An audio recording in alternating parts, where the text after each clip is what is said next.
Lodra flight lieutenant retired deputy commissioner و controller civil defence Lodhran Imran Qureshi کی زیرت قیادت شہری دفاع کے عالمی دن کے موقع پر عوام کی شعور و آگاہی کے لیے دفتر ڈپٹی کمشنر سے غوثیہ چوک تک آگاہی ریلی کا انعقاد کیا گیا۔ اس موقع پر district police officer Syed Qarar Hussain, additional deputy commissioner general Malik Mushtaq Hussain Naik,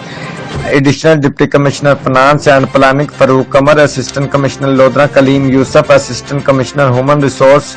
اشرف Saleh, chief executive officer district health authority doctor Ejaz Hussain Aman, civil defence officer Rehan Warraich سمیت مختلف شعبہ زندگی سے تعلق رکھنے والے افراد کی کثیر تعداد موجود تھی۔